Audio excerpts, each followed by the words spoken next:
being sick, but if you need a bed to spend your time being sick in, it's about as comfortable as it's gonna get.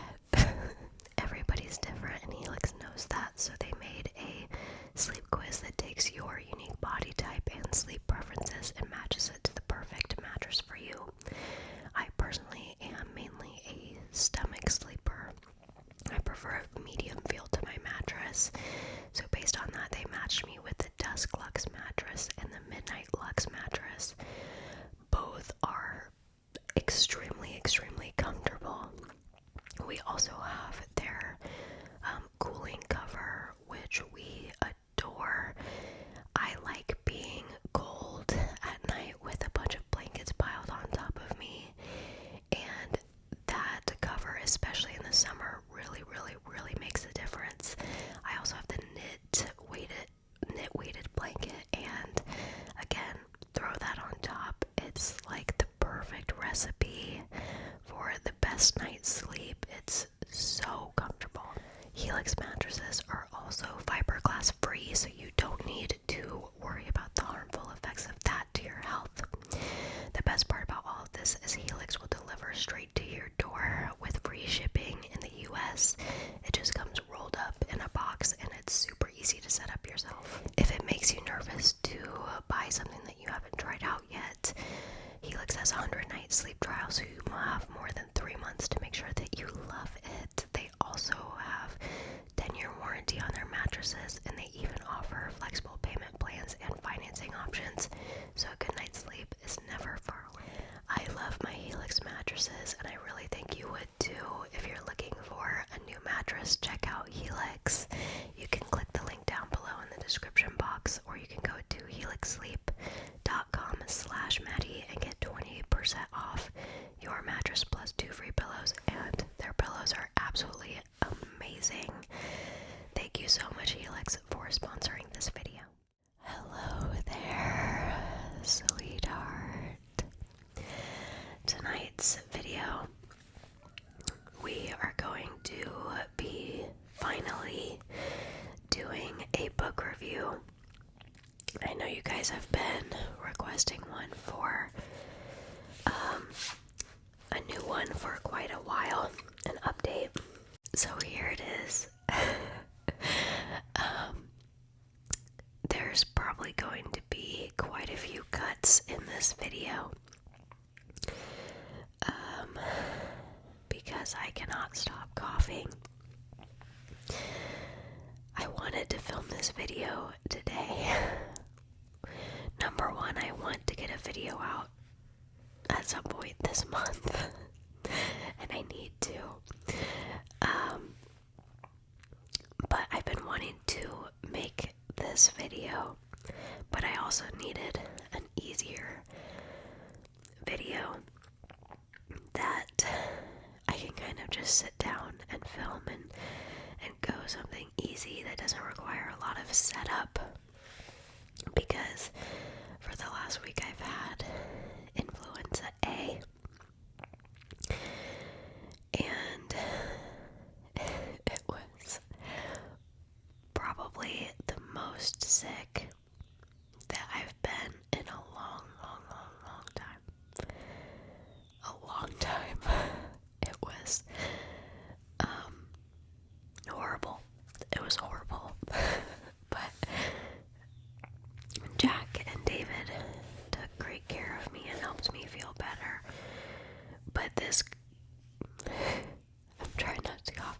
This cough is really sticking around.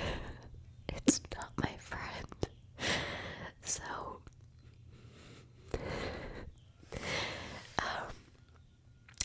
So we're gonna review some books. These are books that I read in 2023, and so far this year. Also,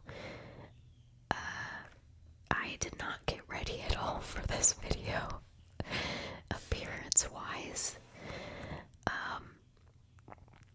Sometimes I cough so hard that I almost, and I just don't feel like taking mascara off of my face today. So, what you see is what you get. This feels like a podcast and I kind of like it. Side note, before we get started, I do have it's kind of a TikTok for just my hobbies, I guess. I have my homestead TikTok. But I started a TikTok called Books and Hooks, and I've mainly been talking about crochet and then a little books. Of course, right after I've started posting on it, I got sick, so I haven't posted on it in a second. I've been kind of tempted to start a second YouTube channel to talk about both of those things and plants, just like a YouTube channel just for my hobbies to talk about, because I could talk about them all day long, but I don't know. We'll see. I always want to start things when I just don't have the time. Let's get into it. So, small Kindle update, because I don't think I've done it on here. Maybe I have, so if I have, here it is again.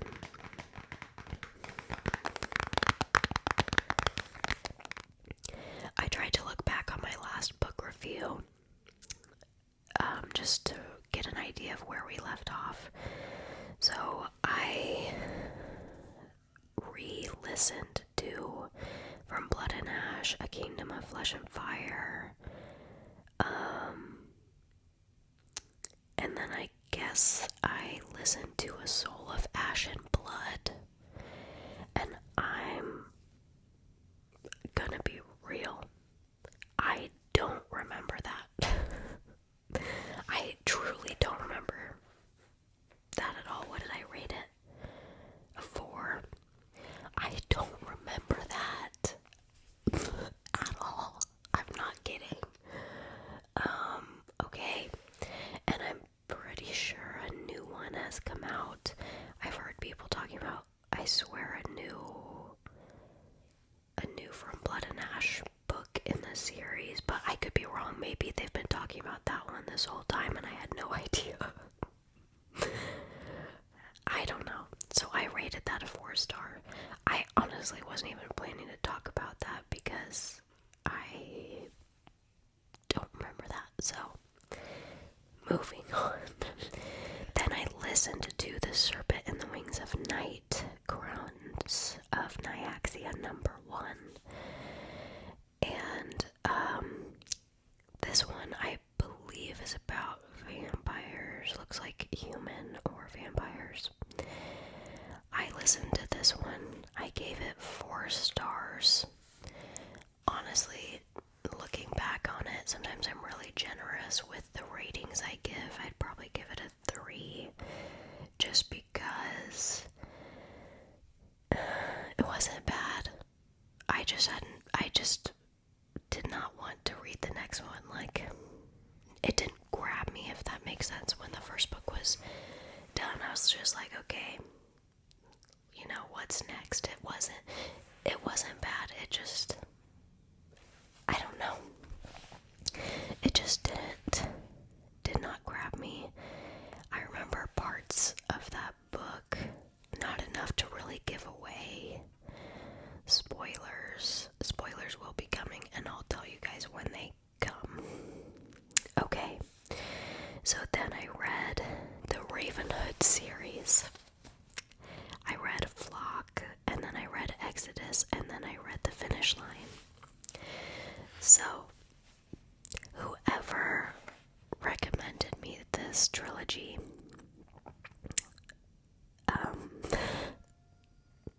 never recommend me a trilogy like that again, please. Please, never, ever.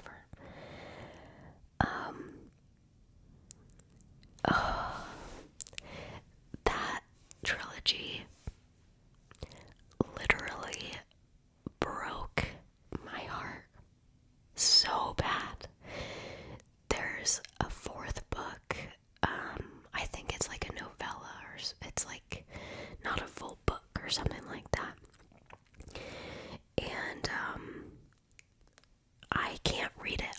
refuse to read it. I don't want to, because I like happiness. I like joy. That, oh my gosh. Okay, so I'm gonna start off spoiler free and then we'll go into spoilers. So, you know what? I don't even know if I can say anything without spoiling it. All I'll say is, if you want to read this trilogy, I thought it was good. It was good. It just made me want to cry all the time.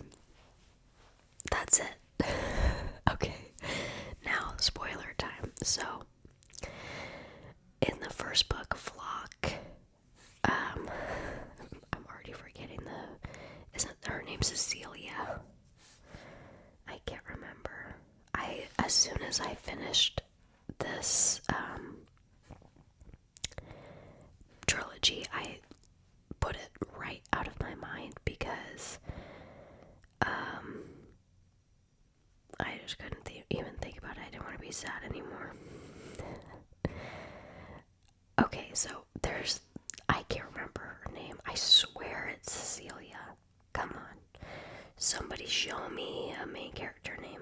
The first book of Flock, so Cecilia gets to town, like this new town, and she's working for her super, super rich dad at his company. And she meets a guy that works with her, and he takes her to like a barbecue hangout. She meets his friends, his roommates, and she basically, again, this is spoilers, so if you don't want to know this, don't watch. She starts a relationship with the guy that she met at work, and then she slowly starts forming a relationship with his roommate as well.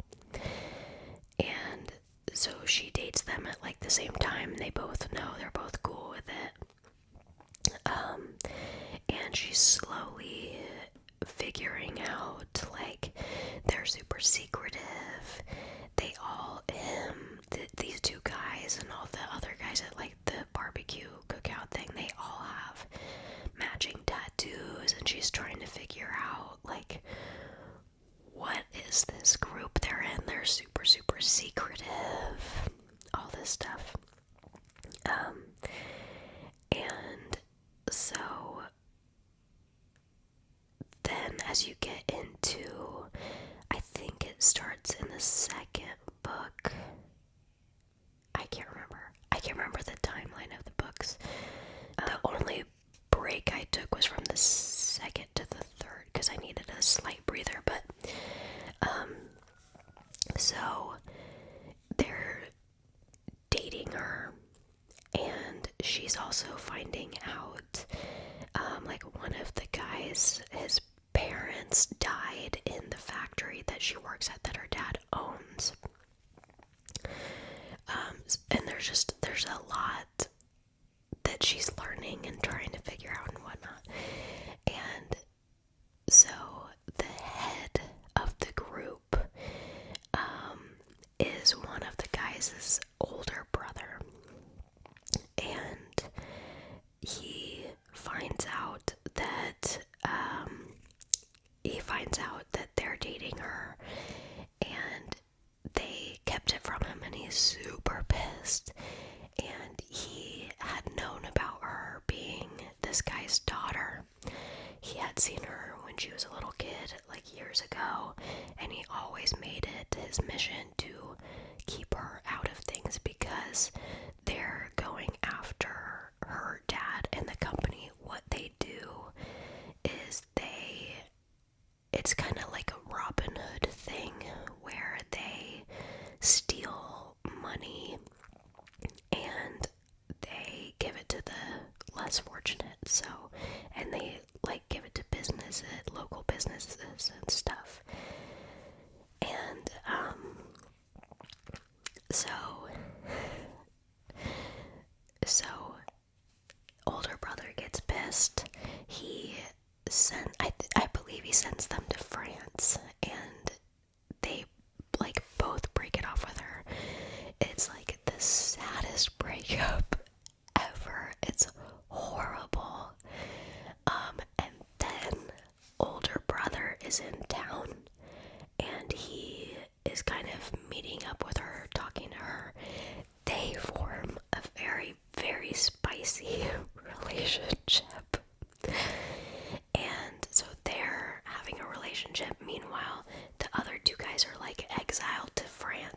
working off their, like, sort of debt because brother's so mad at them for hiding this secret. Well, now he's hiding this secret from them.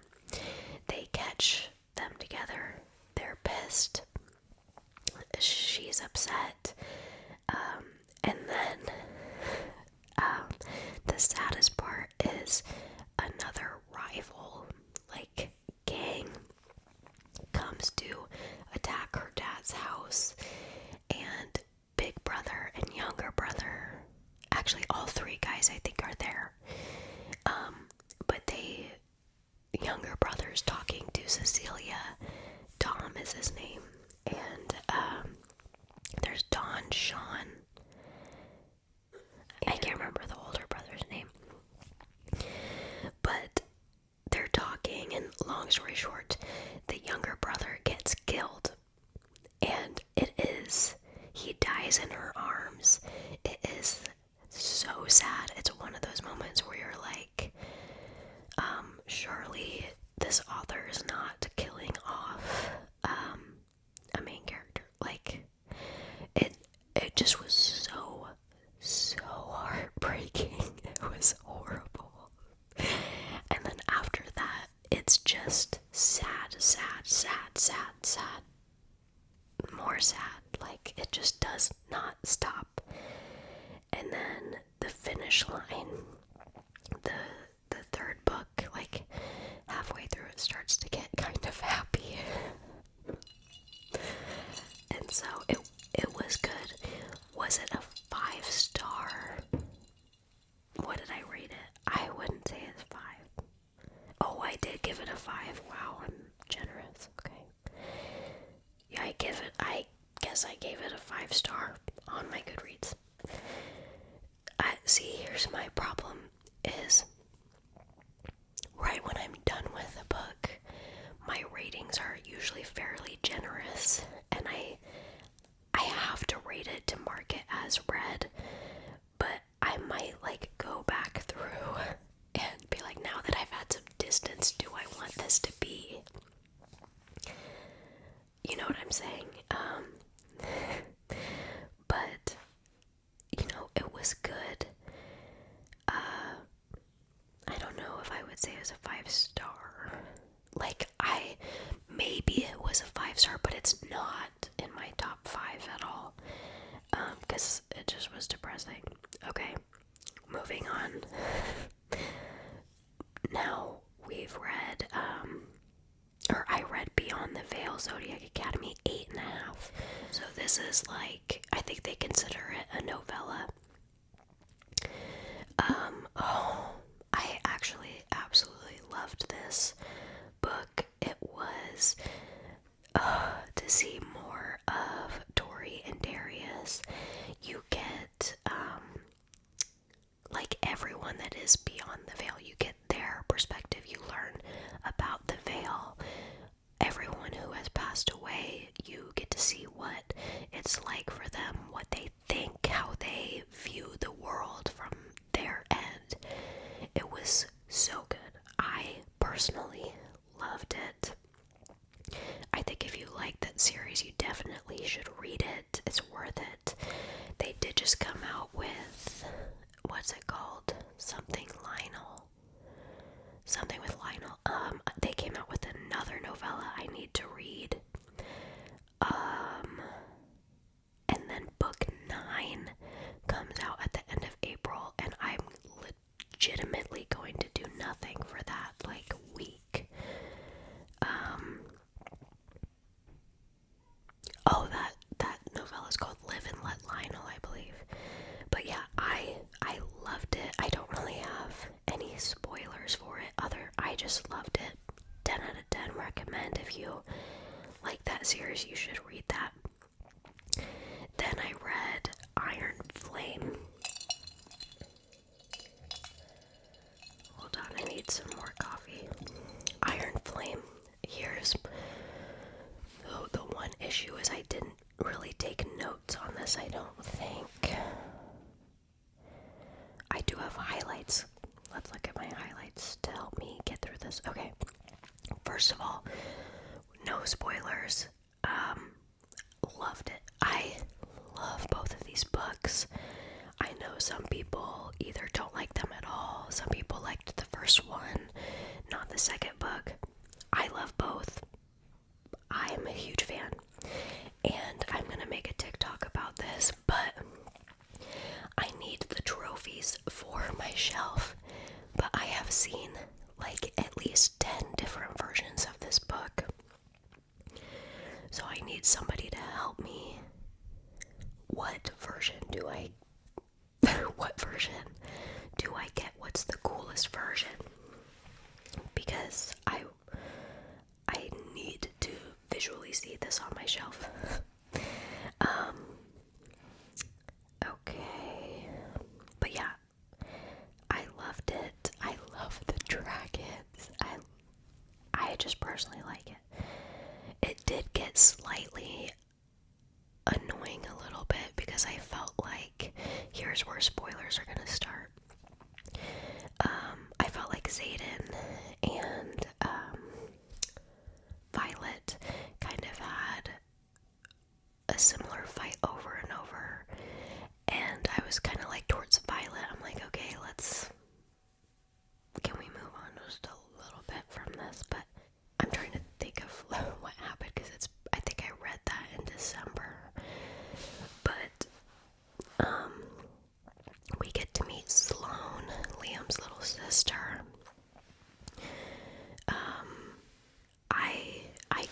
There were some people that were like upset about how she hated Violet, but I get it. And then I like to see the development. I like to see that they start becoming closer. She realizes, oh, okay, I don't need to hate this person. Like, she loved my brother. She's like defending me. She's torn up about this. Like, my brother would not want me to hate her. And so I really like to see the relationship between Violet and Sloane develop. I was disappointed that Andarna was really not doing anything for pretty much the whole book. But the ending was cool to see her finally be involved in some way, and kind of reveal her powers.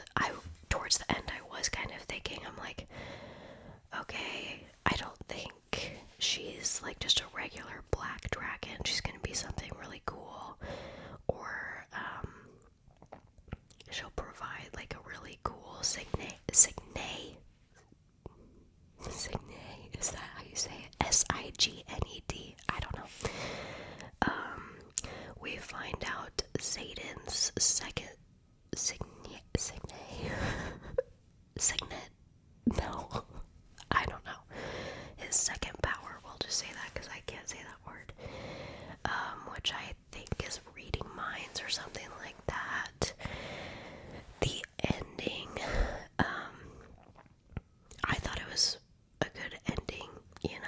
I'm excited for book 3. I don't think it comes out for a while, so I'm gonna cry about that for a long time.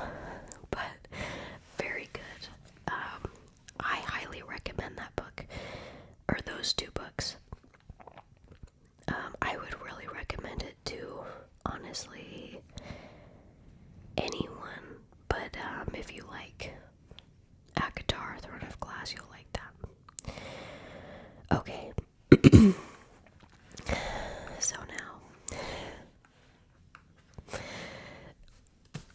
I finally did it.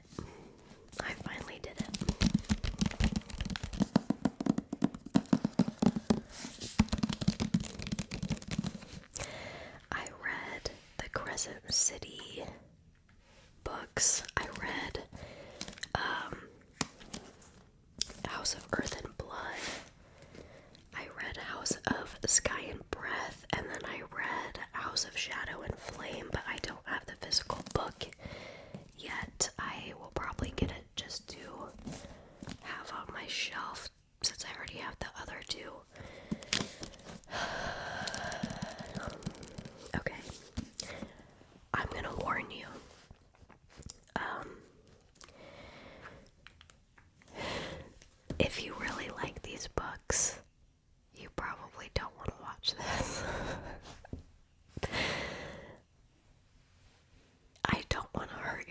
feelings. So if you really, really like these books, and if you don't like negative reviews, please don't watch this. Because I have so many bad things to say. Oh, by the way, I got a new chair. It's pink and it's fuzzy. And now I can roll around. I feel very professional. So, this book, starting off with number 1, very boring. Insanely boring. I would say the last like 5 to 10% was less boring. Oh, I have a bookmark in there. It says fire breathing bitch queen. If you know, you know. Yeah, very, very, very boring. A lot of world building. I think I gave that one a 3. I will say the last 5 to 10% I did like. Now it just wasn't enough to make it a 4 or a 5 star by any means. But yeah, when I'm probably gonna butcher the names, I did listen to these on audiobook. I think I read this on Kindle and I read the other two, or listened to the other two on audiobook. When Lahaba, when she died, that was very sad. I liked the ending where Bryce kills Micah and Hunt kills Sandriel. It just was so boring. The beginning, when Danica and the pack dies, completely took me off guard. Like, that made me really, really sad because I had already gotten a little bit attached to those characters, and I could not believe she killed off so many people. But in the end, like, I get it, and it's not like they completely go away, but yeah. And so that took me by surprise. And so at first I was like, okay, you know, maybe this isn't gonna be, people say there's a lot of world building and stuff, not much happening. But I was like, okay, maybe something's gonna be going on. No, nothing happens. Very, very boring. Very, very, very slow burn. Nothing really happens between Hunt and Bryce.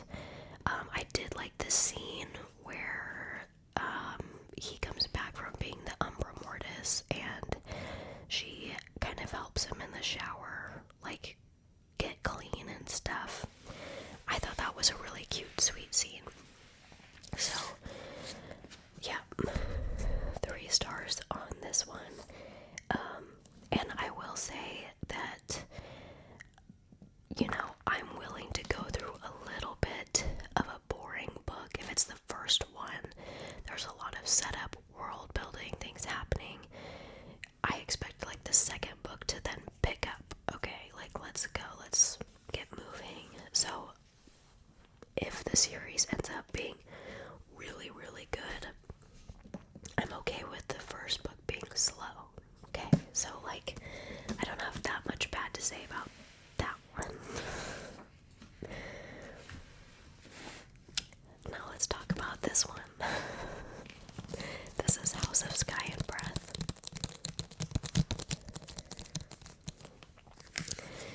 So,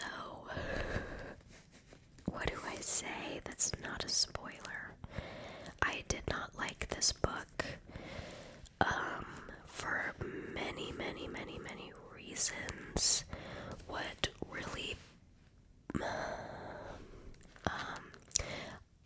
I'm trying to hold back on the spoilers. I gave this 2 out of 5 stars. It was an extremely slow, boring read for me. Like, I genuinely had to force myself to get through this book. If I hadn't already heard a certain spoiler by Sarah Moss, I would have DNF'd this and never picked it up again, wouldn't have even bothered with book 3. That's how bad it was. I would have never looked back. Okay, now spoilers. So this I actually did write notes for, because I just had so much to say. Let me open it up because I wrote it on Goodreads. Okay, so before I start doing spoilers, I wrote, it's hard to say without spoilers, but only the last 5 to 10% of this book was interesting. I really struggled to get through this one. Most of the spicy scenes made me cringe, which is true. Yeah, I just started after book 1, I didn't really have that much motivation to go to book 2, because book 1 was just so boring, and then at the end I was kind of satisfied with it, and then book 2 starts and you're just again, seriously, what is going on? And it took so long for me to figure out what's the problem gonna be in this book. What are we doing? Okay, now here are the spoilers. And this is just what I thought of while I was reading it. I've thought of more. I could talk about this for a while. So, I wrote the whole book. They're running around trying to find a kid that's super powerful, which for me is just not that interesting, because it just wasn't. The whole book, I'm like, this is really what we're doing. And then the kid ends up not even having powers once we finally find him towards the end. And it's just so, it was kind of sweet, but it was just so anticlimactic. Wow, we took this much time. This is an 800-page book. We took this much time to find the kid. Wow. And the book starts off with Bryce and Hunt saying that they're gonna wait to have sex until the winter solstice, and I'm like, really? Okay. First of all, it just was so dumb after the first book being so boring, and then this one, and they're like, oh, we have to wait, blah blah. I'm like, are we teenagers? I thought I was reading a book about people in their mid-20s, you know what I'm saying? Are we children? What's going on? Okay.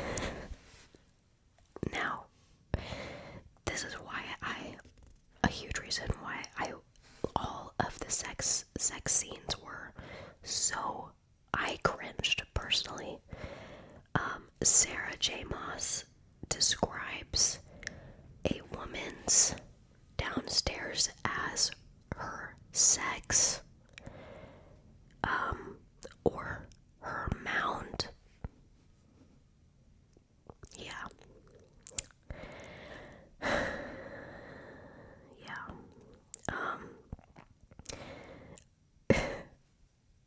When I read the second word and she wrote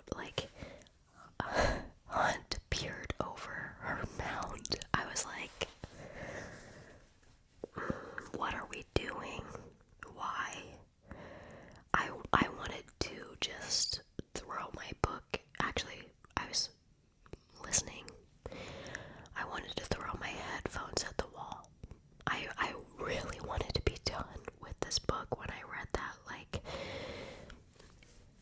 I've read Zodiac Academy where it's just not like that. I've read such good,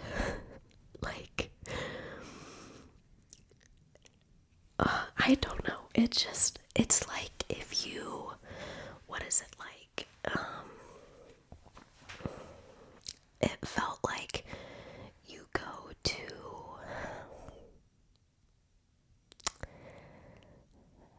it's kind of like if you go to your all-time favorite coffee shop, you get the best best coffee. It's so good. You get exactly what they want. They make it perfectly. That's what Zodiac Academy is to me. And then this was, reading these was, it was like when you make coffee at home and you have a toddler running around interrupting you every 5 seconds, and your coffee's like lukewarm and you've microwaved it like 5 times. That's what it felt like. Okay. For most of the book, Bryce and Hunt's relationship felt like I was reading about characters in their teenage years, not grown adults. Everything they did, the way they acted to each other, a lot of the time I was like, do they like each other? And honestly, no shame to Twilight. I love Twilight. The romance reminded me of Twilight. Like, just the things that would happen and stuff. I'm just like, what the I don't know. It was just, I felt like I was reading like teenagers, like a YA romance type thing. There was so much repetition in general, like the wording, but the alpha hole, oh my god. Bryce constantly, over and over and over again, oh my gosh, you're an alpha hole. You're an alpha hole. We get it. We get it. Okay? It was just, oh my god. I didn't feel like there was much romance between Hunt and Bryce. The best way I can explain it is it just doesn't even come close to Rowan and Aelin or Farah and Rhysand. It made it really hard to get into. It did, like, you know, a lot of the time what really makes me fall in love with a book is you fall in love with the main character love interest, and, you know, like Throne of Glass. There's so many reasons why I love that series. Same with ACOTAR. And what really, really made me fall in love with that book, again, there's multiple things, like the 13 and other characters, but Rowan and Aelin were just so, like, I was reading this book and I was going, there's no way the same author wrote this, that also wrote Throne of Glass and ACOTAR, that also wrote the relationship between Aelin and Rowan, Farah and Rhysand. Like, there's no way that this is the same thing. She's supposedly writing the next ACOTAR book, I think. I almost don't even want it. Like, please don't touch it, because whatever this series is, I hate it. Like, I'm genuinely terrified that she's gonna ruin ACOTAR for me with the new book, that I'm gonna hate it. And in fact, I'll talk about it in a second, but I'm going to be re-listening to Throne of Glass and probably ACOTAR too, because these books, I hated them so much that I have to re-listen to Throne of Glass to make sure I like it, to be like, this is, my memory is correct, right? Because what is this? Okay. It seemed so obvious to me that they'd get captured in the Eternal City, and that whoever Rune's mate was going to be, it would be one of the Hind RB Triarii. Like, it was obvious, obviously they're gonna get captured. See it coming from a mile away. I also found it a bit annoying that Rune instantly hated the Hind for her past actions, but he's totally fine with Hunt, who literally did the same thing. I like Rune. I think my favorite character, I say this, my favorite character in book 2 is Baxian, and he's like barely in it. But I thought it was so annoying how quickly Rune has no problem with Hunt, who's done horrible things, and he barely has a problem with Baxian at all, who's also done horrible things. And so I'm like, what? Like, but this, you're like, I hate you, don't talk to me, you're dead to me. Like, and I like Rune.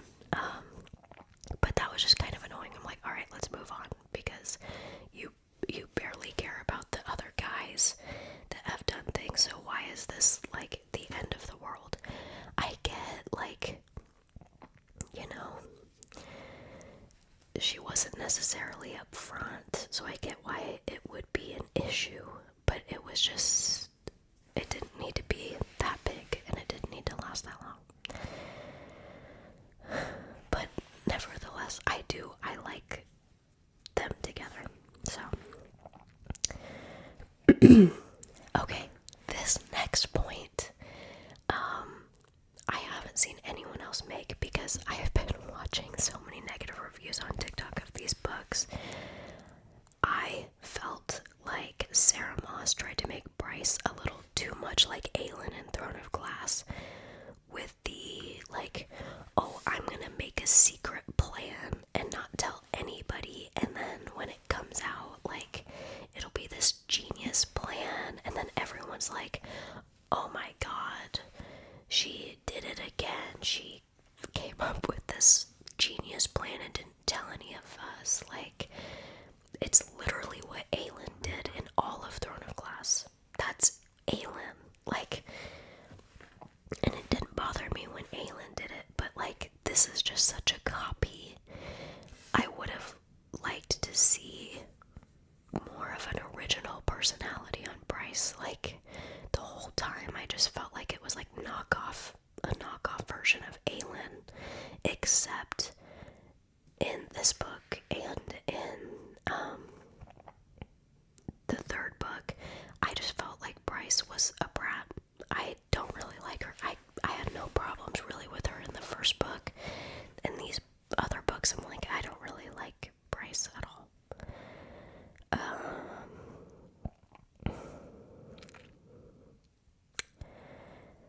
Let's see. I talked about my favorite character is Baxian, kinda. I said it sucked to find out about him and Danica because I was hoping to see more development and maybe a mating for him, but I'm not sure if that'll happen in the next book, since he already found his mate. Rune is also a really good character. I was more interested in him and his mate than I was with Bryce and Hunt in this book, which is true. Like, I really was like, I don't really care to learn much more about Bryce and Hunt. And what's funny is I felt like in the third book, Lydia basically carried it. Okay, so now we're gonna move on to book 3.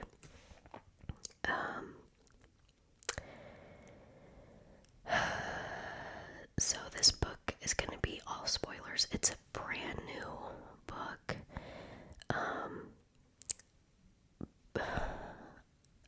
I rated the second book 2 stars, and I rated this third book 4 stars. The third book was probably my favorite out of them all. I don't ever want to reread any of these books, though, ever. I don't care. So I gave it 4 stars. Still wasn't one of my favorites, not even close. But okay, let's get into the spoilers. Okay, I will say I felt like one of the reasons why this book was so good for me was because we get to see the Akatar characters in it. We get to go back to that world, and I felt like that was a huge thing that kind of carried the book and made it interesting. If that wasn't in there, what would there have been? Like, what would we have done? It would have been so boring. Just like the other 2 books. So I did love that tie-in. Loved seeing all the characters again. Well, most of them. When Azrael said to Nesta, Nyx is waiting too. It was so cute. Like, she puts the mask on, and he's trying to get her to take it off, and he lists all the people that care about her, and he's like, Nyx is waiting too. It's so cute. There's a quote where Sarah Moss writes, "Our souls definitely fucked." And I believe Hunt says that. Yeah, I think so. I don't think it was Rune. I think Hunt said that, and I just was like, wow. Like I said,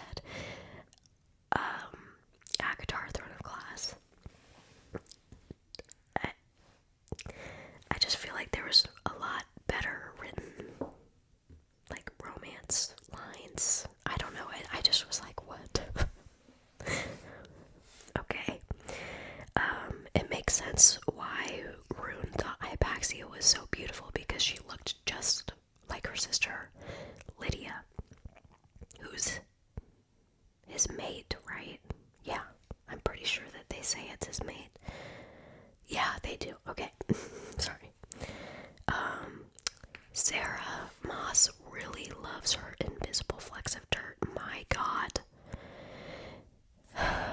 If I have to hear the line, picked lint off or flicked dirt off of their shirt or whatever, I'm going to go insane. It's so annoying. It's so repetitive. Like, so I would love it if someone could count how many times she uses that line. Oh, like in all of her books, because it's so annoying. Like, okay, every character is extremely concerned with the lint on their clothes. Like, can we get a little variation? That's all I'm asking for. I thought Ethan in this book was so annoying. At first, I really liked Ethan, you know, and in this book, I was like, can we just stop? I don't want to hear any more about him. He's so annoying. He doesn't do anything that's helpful. And the same thing happens with Tharian. Like, neither of them are helping. They're both annoying. Like, I don't want to hear from them anymore. I'm sorry. Ethan was a crybaby, like, the whole time. Nothing he did was productive. He's worried about, like, stuff that just doesn't even matter. And I'm like, can we just, why are we even including this? It sucked because I liked his character a lot in the beginning. Again, I felt like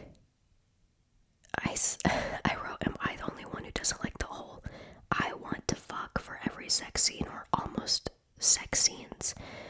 Maybe I need to do a reread of Akatar and Throne of Glass again, but I just feel like Sarah J. Maas worded it in a much more romantic / better way in those series than in this one. Like, this just was not, I did not get the romance at all. Like, I don't know. Like, these are supposed to be mates, and I don't know. Again, this book, I'm like, do they like each other? What is going on? I also did not like how Hunt is kept in these dungeons, going through horrible, terrible things, and Bryce is just like, do you even want to be here? You're not smiling. Do you want to be here? Like, what the fuck? I don't know. She just seemed like a brat. Her whole I hate all Fae thing is just weird. She doesn't like the Fae because the men who are running the Fae are sexist, and when all the demons were released into the city, the Fae closed their stuff off, whatever, which it was the leaders in charge that made that decision, not the people. She has friends who are Fae, but yet she hates all Fae.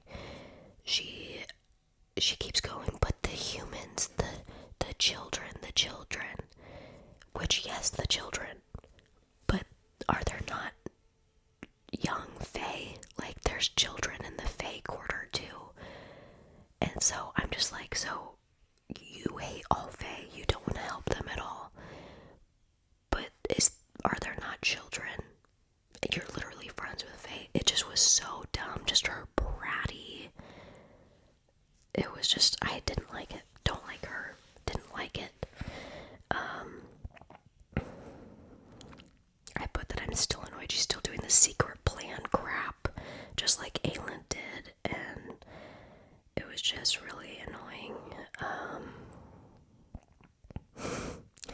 Hunt, there's a quote from Hunt that says, he goes, all the underwear they gave me on the depth charger was too small for this.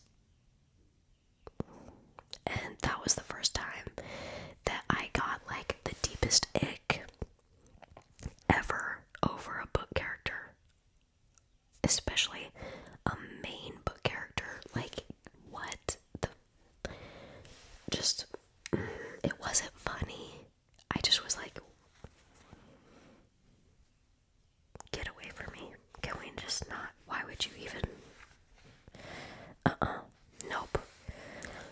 this a 4 out of 5 stars. There's so much more I could say. There's honestly so much that I did not enjoy and wanted to critique, but there's just a lot of ground to cover because these are big books. But what I will give book 3 is it was more entertaining than the first 2. Like, there's finally more going on. I loved the storyline about Lydia and her 2 boys.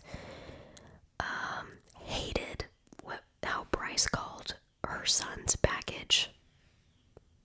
Again, don't like Bryce. Therian and Ethan, I could have honestly done without them. They were just annoying. But I liked, there was more that went on, you know. It wasn't bad. I got through it a lot faster because there was way more, again, that was interesting and going on. It was the only book that actually, like, kind of hooked me on reading because something was happening. And again, with the Akatar tie-in, like, that really, really saved it for me. So, that's the books that I have read. Sorry, this is so long. This kind of feels like a podcast, to be honest with you, so I'm getting really rambly. I am listening to, I grabbed my little mini book, my mini Throne of Glass book. Well, this one's the Assassin's Blade, but you know what I mean. For more sounds. Because like I said, I did not like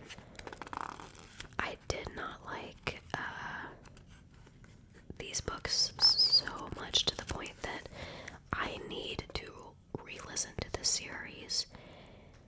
And because when I first read this series, it was right at the beginning when I was getting into, like, I read from Blood and Ash, that series, I read Akatar, then I read Throne of Glass. Now I've read so many other authors, so many other books, that I need to reread this. Like, this caused doubt. And I need to know in my brain that this is still one of my top favorites. Throne of Glass is so near and dear to my heart. I don't think I can hate it, but I'm like, I want Akatar and Throne of Glass tattoos.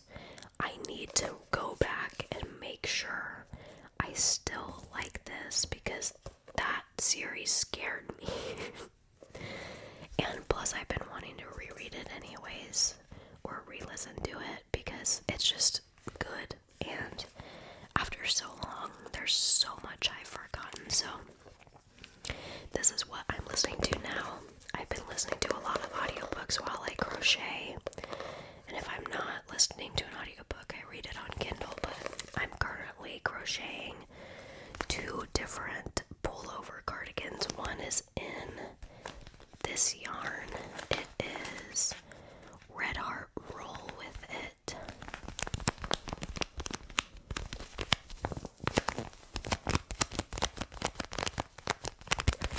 And then the other one is Red Heart Super Saver. What is this called? Polo stripe. It looks like this.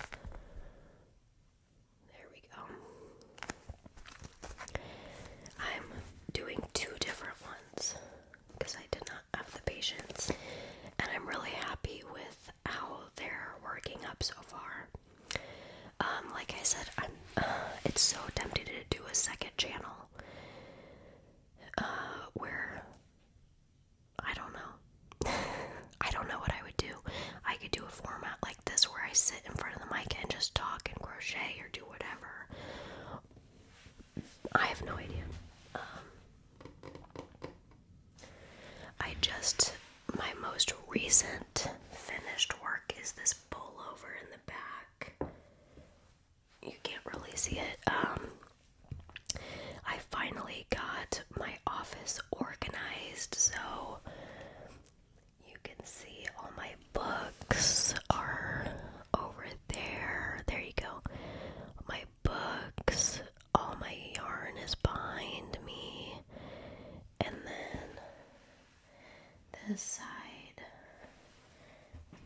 Let's see if I get out of the way.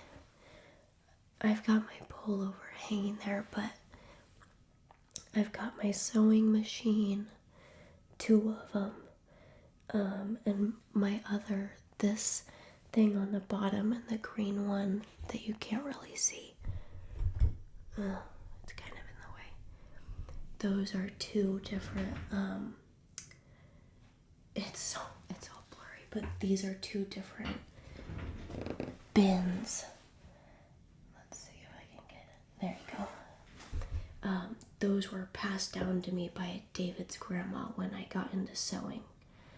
Her and I are very, very similar. And one of her favorite things is I'll take up a new hobby, and it just happens to be one that she used to do.